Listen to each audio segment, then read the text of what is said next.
Hello everyone, my name is Simple Jain and from today we are going to start with your 7th chapter Bill of Exchange. Before starting with the chapter, let me give you a brief about today's lecture. We are going to learn about the two terms Bill of Exchange and promissory note. We are going to learn about the definition, their differences and the pro forma of Bill of Exchange. So let's start. Next is promissory note. इसका example देखते हैं. There are two parties again, X and Y. X ने Y से loan लिया 200 rupees का for 3 months. तो mister x जिसने loan लिया है वो एक ड्राफ्ट फिर से बनाएगा जिसमें स्टैम्प होगा, सब वो लिखा होगा कि x will pay ₹200 after 3 months to Y और दोनों पार्टी साइन करेंगे. इस वाले ड्राफ्ट को अब हम बोलेंगे प्रोमिसरी नोट. मतलब जो document the person who is going to pay the money is preparing वो होता है promissory note. And the draft which is prepared by the person who is going to receive the money वो होता है bill of exchange. ठीक है, इसी दो एग्जाम्पल से अभी एक डिफरेंस समझ लेते हैं प्रॉमिसरी नोट का और बिल ऑफ एक्सचेंज का. फर्स्ट पॉइंट में वही लिखा है, promissory note is prepared by the person who is making the payment and bill of exchange is prepared by the person who is receiving the payment. Second point में लिखा है it is a promise to pay, मतलब promissory note is a promise to pay and bill of exchange it's an order. Why it is N order? क्योंकि जो receive करने वाला है ना पेमेंट वो बिल ऑफ एक्सचेंज प्रिपेयर करता है. तो वो ऑर्डर करता है पेइंग पार्टी को कि आप मुझे पैसा 2 मंथ्स के बाद दे देना.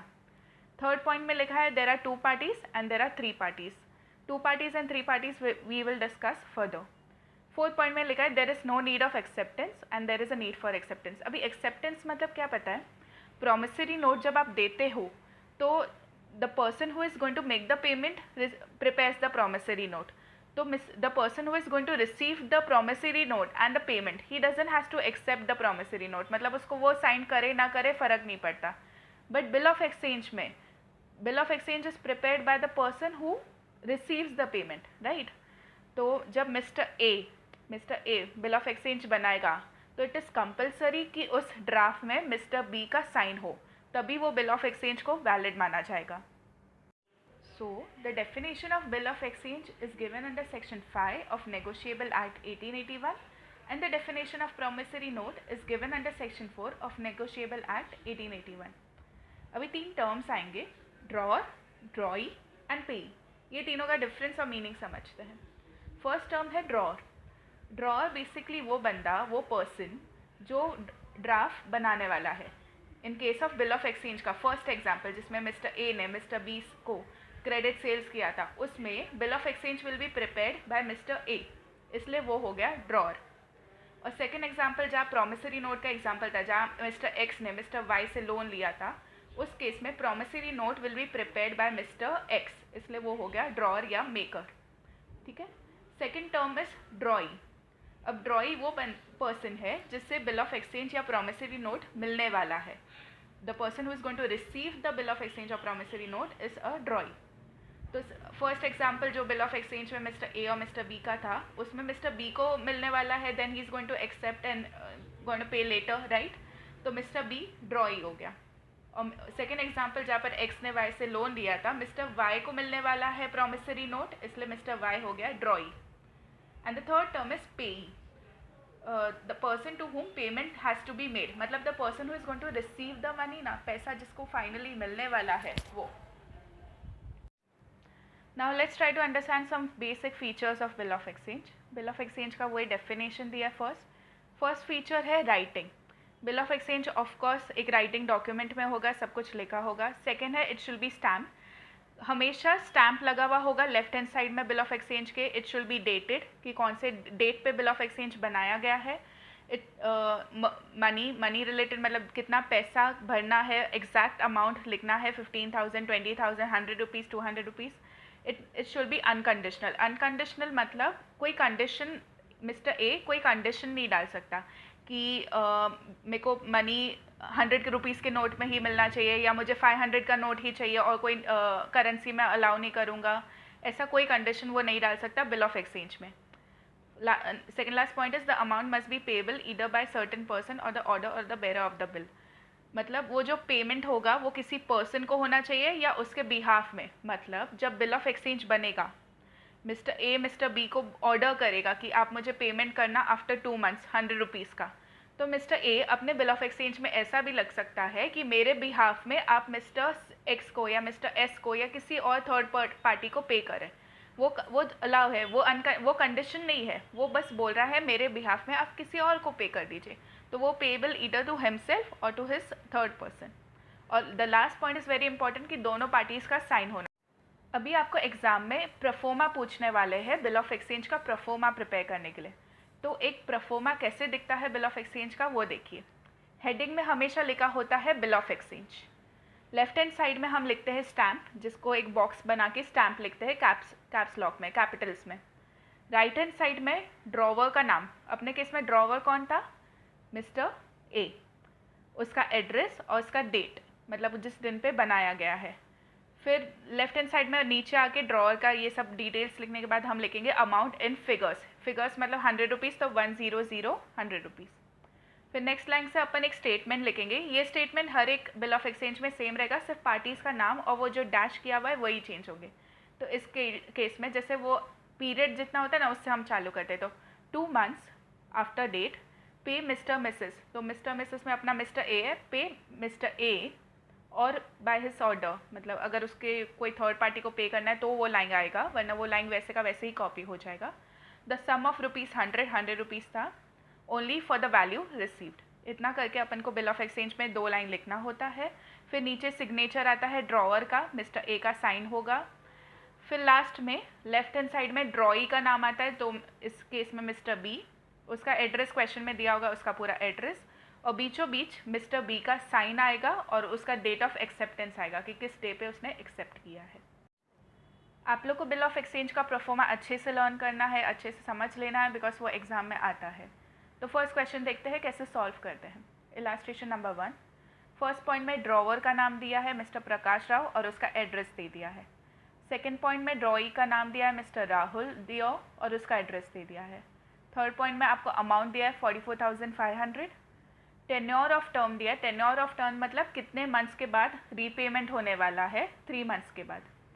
फिर डेट ऑफ बिल दे दिया है 3 जून और डेट ऑफ एक्सेप्टेंस दे दिया है 7 जून। तो इसका आंसर कैसे सॉल्व करेंगे? सबसे पहले मैंने बोला था ऊपर आएगा बिल ऑफ एक्सचेंज हेडिंग में। लेफ्ट हैंड साइड में सबसे पहले हम लिखेंगे स्टैम्प, राइट हैंड साइड में हम लोग लिखेंगे मिस्टर प्रकाश राव ड्रॉवर का नाम और उसका पूरा एड्रेस 2 लाइन में, और नीचे लिखेंगे फिर डेट 3 जून। देखो 3 जून ही था ना, डेट ऑफ बिल था 3 जून, राइट। फिर नेक्स्ट है ड्रॉइंग, फिर अपन लिखते हैं अमाउंट, तो ₹44,500। फिर हम देखते हैं टेन्योर कितना है, 3 मंथ्स का टेन्योर है, तो वही 3 months after date pay to me और my order the sum of ₹44,500 only for the value received. ठीक है। उसके बाद नीचे राइट हैंड साइड में सिग्नेचर आएगा, प्रकाश राव का नाम आ जाएगा ब्रैकेट में। लेफ्ट हैंड साइड में 2 ड्रॉई का नाम आ जाएगा। ड्रॉई का नाम क्या था पीछे क्वेश्चन में, मिस्टर राहुल डियो और उसका एड्रेस है, तो मिस्टर राहुल डियो पूरा उसका एड्रेस। फिर नीचे लास्ट में एक्सेप्टेड वर्ड इन्वर्टेड कॉमर्स में आएगा, सिग्नेचर SD मतलब सिग्नेचर आएगा ब्रैकेट में जिसका सिग्नेचर है, तो ड्रॉई का सिग्नेचर है इस केस में, तो ड्रॉई का नाम आ जाएगा और लास्ट में आएगा डेट और डेट ऑफ एक्सेप्टेंस आएगा। ठीक है, क्योंकि एक्सेप्टेड वर्ड है ना, तो डेट ऑफ एक्सेप्टेंस है 7 जून, तो वो आएगा। चलो अभी सेकंड क्वेश्चन देखते हैं। ड्रॉ का नाम दिया है मिस्टर मुकुंद देसाई और उसका एड्रेस। ड्रॉई का नाम दिया है मिस्टर योगेश तिलक और उसका एड्रेस। अमाउंट दिया है 30,000, टेन्योर दिया है 90 डेज। डेट ऑफ बिल दिया है 16 जुलाई 2019 और डेट ऑफ एक्सेप्टेंस दिया है 28 जुलाई 2019। लास्ट पॉइंट थोड़ा डिफरेंट है, पे का नाम दिया है मिस्टर पे का नाम है शरवण देव पनवेल। चलो इसका प्रोफोमा कैसे बनेगा बिल ऑफ एक्सचेंज का देखते हैं। सेम हेडिंग तो सेम रहेगा bill of exchange. Left hand side में जो स्टैम्प आता है वो स्टैम्प रहेगा। राइट हैंड साइड में जो ड्रॉवर का नाम आता है मिस्टर मुकुंद देसाई, चेक कर लेते हैं। ड्रॉवर का नाम है मिस्टर मुकुंद देसाई और उसका पूरा एड्रेस, राइट। और फिर डेट आएगा date of bill. Date of bill क्या है 16 जुलाई, 5th पॉइंट में डेट ऑफ बिल 16 जुलाई 2019 वो लिख के आएंगे। वापस से लेफ्ट हैंड साइड में एक बॉक्स बना के अमाउंट लिख के आएंगे 30,000। फिर नीचे लिखेंगे date of period of tenure 90 days, तो 90 days after date pay to. अब लास्ट में क्या लिखा था, पे टू मी और माई ऑर्डर, राइट। इसमें पे टू में नहीं आएगा, इसमें जिसको एक्चुअली पे करना है, पेई का नाम लिखा है शरवण देव पनवेल, वो आएगा। वो डिफरेंस देखिए, पे टू शरवण देव पनवेल और his order the sum of ₹30,000 only for the value received. फिर वापस से सिग्नेचर में ड्रॉवर का ही सिग्नेचर आएगा, पेई का सिग्नेचर नहीं आएगा, ड्रॉवर का सिग्नेचर आएगा। लेफ्ट हैंड साइड में फिर से ड्रॉई का नाम आएगा, ड्रॉई का नाम है मिस्टर योगेश तिलक, उसका एड्रेस आ जाएगा। फिर नीचे लास्ट में आएगा the word accepted in inverted comma, signature SD लिखेंगे, उसका ड्रॉई का नाम लिख देंगे और डेट ऑफ एक्सेप्टेंस लिखेंगे, जो अपने केस में है 20 जुलाई 2019।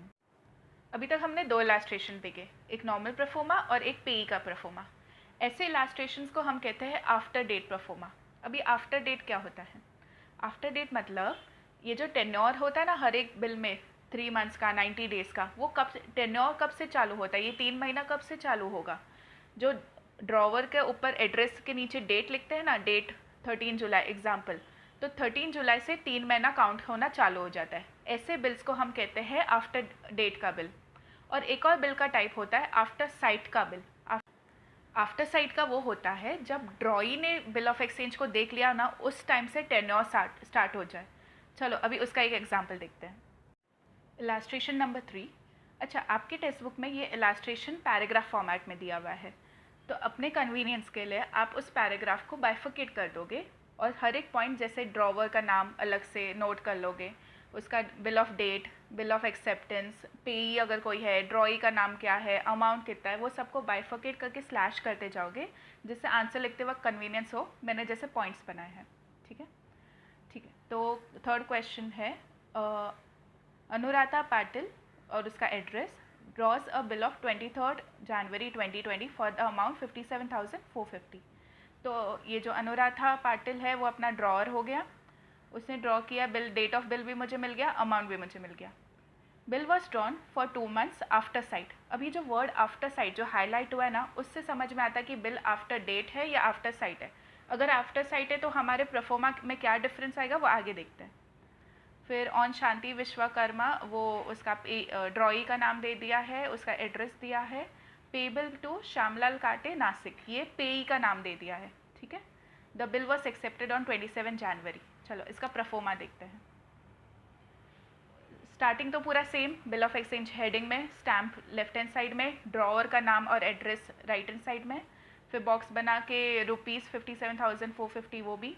अब जो पैराग्राफ है ना उसमें डिफरेंस है, 2 मंथ्स आफ्टर साइट आएगा इधर, आफ्टर साइट, ठीक है। 2 मंथ्स आफ्टर साइट जो वर्ड था इसलिए। और पेबल किसी और को है ना, श्यामलाल काटे, तो उसका नाम आएगा पे टू श्यामलाल काटे नासिक और हर order a sum of ₹57,450 for the value received. समझा? आफ्टर साइड वर्ड इसमें इंपॉर्टेंट है क्योंकि आफ्टर साइड का बिल था। फिर वो लास्ट में तो बाकी सब सेम। अब तो सिग्नेचर ड्रॉवर का, फिर टू ड्रॉई का नाम, ड्रॉई का address, word accepted in inverted comma, signature और ड्रॉई का नाम और डेट ऑफ एक्सेप्टेंस जो 27 जनवरी था, ठीक है। हर बार ऐसे नहीं होता कि बिल ऑफ एक्सचेंज जैसे ड्रॉवर ने बना के भेजा है same to same drawee accept कर ले। कभी कभी ड्रॉई बिल ऑफ एक्सचेंज में कुछ मॉडिफिकेशन कर देता है अपने हिसाब से, कभी टाइम डेट चेंज कर देगा, 2 मंथ्स के जगह 3 मंथ्स का कर लेगा, कभी अमाउंट चेंज कर देगा कि मैं 18,000 पे नहीं करूँगा 15,000 पे करूँगा। ऐसे मॉडिफिकेशन को बिल ऑफ एक्सचेंज में कैसे दिखाते हैं वो देखते हैं। अपना फोर्थ इलास्ट्रेशन है qualified acceptance as an amount. Amount में क्वालिफिकेशन आ गया, मॉडिफिकेशन आया है। Prepare a format of bill of exchange from the following details. Mister Anmol Sane, उसका एड्रेस मतलब ड्रॉअर का address, draws a 45 days bill on mister Sagarika Mane, तो ड्रॉई का नाम, उसका एड्रेस, फॉर ₹18,750। यहाँ तक तो सब सेम है। ऑन 1 मार्च 2020 तो डेट ऑफ बिल भी समझ गया। विच वॉज एक्सेप्टेड ऑन 4 मार्च, वो भी चलेगा, लास्ट में 4 मार्च हम लिख लेंगे। फॉर ₹15,000। अभी ये देख रहे हो आप, 18,750 का बिल बनाया था bill of exchange, but accept हुआ है सिर्फ 15,000 का। तो ये मॉडिफिकेशन अब प्रोफोमा कैसे दिखेगा वो देखते हैं। सबसे पहले हेडिंग तो same, bill of exchange, stamp, drawer का नाम, ड्रॉअर का एड्रेस, राइट हैंड साइड में डेट आ जाएगा और इसमें अमाउंट 18,750 दिखेगा बिल ऑफ एक्सचेंज में ये। फिर 45 days after date pay to me or my order a sum of rupees 18,750 only for the value received, और नीचे साइन कर देगा अपना ड्रॉअर। फिर नीचे वो लिखेगा टू, ड्रॉई का नाम, ड्रॉई का एड्रेस। अब इसमें जब एक्सेप्टेड इन्वर्टेड कॉमर्स में आता था, उस जगह ड्रॉई एक्सेप्ट करने के पहले एक 2 लाइन बनाएगा, उसमें वर्ड लिखेगा एक्सेप्टेड फॉर, और जो भी मॉडिफिकेशन वो कर रहा है ना वो लिखेगा। जैसे इस केस में अभी उसने 15,000 के लिए एक्सेप्ट किया, तो एक्सेप्टेड फॉर 15,000 ओनली, फिर वो अपना साइन दे देगा, और जिस दिन वो उसने एक्सेप्ट किया डेट ऑफ एक्सेप्टेंस लिख देगा। तो बेसिकली जो ये 15,000 है वो अपने प्रोफोर्मा में किधर देखेगा, 15,000 एक्सेप्टेड फॉर 15,000 देखेगा 2 लाइन के बीच में। अपना 4th इलस्ट्रेशन है qualified acceptance as an amount. Amount में क्वालिफिकेशन आ गया, मॉडिफिकेशन आया है। Prepare a format of bill of exchange from the following details. Mister Anmol Sane, उसका एड्रेस मतलब ड्रॉ का address. Draws a 45 days bill on mister Sagarika Mane, तो ड्रॉई का नाम, उसका एड्रेस, फॉर रुपीज़ 18,750। यहाँ तक तो सब सेम है। ऑन 1 मार्च 2020, तो डेट ऑफ बिल भी समझ गया। विच वॉज एक्सेप्टेड ऑन 4 मार्च, वो भी चलेगा, लास्ट में 4 मार्च हम लिख लेंगे। For rupees 15,000। अभी ये देख रहे हो आप, 18,750 का बिल बनाया था, bill of exchange, but accept हुआ सिर्फ 15,000 का। तो ये मॉडिफिकेशन अब प्रोफोर्मा कैसे दिखेगा वो देखते हैं। सबसे पहले हेडिंग तो same, bill of exchange, stamp, drawer का नाम, ड्रॉअर का एड्रेस, राइट हैंड साइड में डेट आ जाएगा, और इसमें अमाउंट 18,750 दिखेगा बिल ऑफ एक्सचेंज में ये। फिर 45 days after date, pay to me और my order a sum of rupees 18,750 only for the value received, और नीचे साइन कर देगा अपना ड्रॉअर। फिर नीचे वो लिखेगा टू, ड्रॉई का नाम, ड्रॉई का एड्रेस। अब इसमें जब एक्सेप्टेड इन्वर्टेड कॉमर्स में आता था, उस जगह ड्रॉई एक्सेप्ट करने के पहले एक 2 लाइन बनाएगा, उसमें वर्ड लिखेगा एक्सेप्टेड फॉर, और जो भी मॉडिफिकेशन वो कर रहा है ना वो लिखेगा। जैसे इस केस में अभी उसने 15,000 के लिए एक्सेप्ट किया, तो एक्सेप्टेड फॉर 15,000 ओनली, फिर वो अपना साइन दे देगा, और जिस दिन वो उसने एक्सेप्ट किया डेट ऑफ एक्सेप्टेंस लिख देगा। तो बेसिकली जो ये 15,000 है वो अपने प्रोफोर्मा में किधर देखेगा, 15,000 एक्सेप्टेड फॉर 15,000 दिखेगा 2 लाइन के बीच में। एक टाइप का बिल ऑफ एक्सचेंज होता है डिमांड बिल। डिमांड बिल का मतलब क्या, डिमांड बिल मतलब जिस टाइम पे ड्रॉवर ने बिल ऑफ एक्सचेंज बनाया है उसी दिन ड्रॉई को, डेटर को पेमेंट करना है, उसे कहते हैं डिमांड बिल। चलो उसका क्वेश्चन देखते हैं। ड्रॉवर का नाम दे दिया है, उसका एड्रेस दे दिया है, ड्रॉई का नाम दे दिया, उसका एड्रेस दे दिया, डेट ऑफ बिल दे दिया, डेट ऑफ एक्सेप्टेंस दे दिया, अमाउंट दे दिया है। तो इसका प्रोफोर्मा कैसे दिखता है, देखो सब कुछ सेम है। बिल ऑफ एक्सचेंज रहेगा, स्टैम्प रहेगा, ड्रॉअर का नाम और एड्रेस रहेगा, डेट होगा, डेट ऑफ बिल होगा, फिर यहाँ पर अमाउंट आ जाएगा 38,750। अब इसमें पीरियड नहीं आएगा, बिकॉज पीरियड तो है नहीं, 3 मंथ्स बाद तो पे नहीं करना, आज के आज पे करना है। तो अब लिखेंगे ऑन डिमांड, पे टू मी और my order a sum of, बाकी सारी चीज़ें सेम कि सम ऑफ रुपीज़, फिर अमाउंट लिख देंगे, फॉर द वैल्यू रिसीव लिख देंगे, सिग्नेचर कर देंगे, फिर राइट हैंड साइड में ड्रॉई का नाम आएगा, उसका डेट आ जाएगा जब उसने एक्सेप्ट किया है, लास्ट में एक्सेप्टेड वर्ड आएगा इन्वर्टेड कॉमर्स में, फिर से सिग्नेचर आ जाएगा और डेट ऑफ एक्सेप्टेंस आ जाएगा। तो ऐसा डिमांड बिल में सिर्फ एक डिफरेंस है कि फर्स्ट लाइन में जब हम पीरियड लिखते हैं 3 मंथ्स आफ्टर द डेट या 2 months after the date, 45 days, उस जगह हम लिख देंगे ऑन डिमांड। ऑन डिमांड इसलिए क्योंकि अभी मैंने आपको बिल दिया है, आप मुझे अभी का अभी पेमेंट कर। So this was all for today's lecture. If you have any question, you can mail me on the given ID.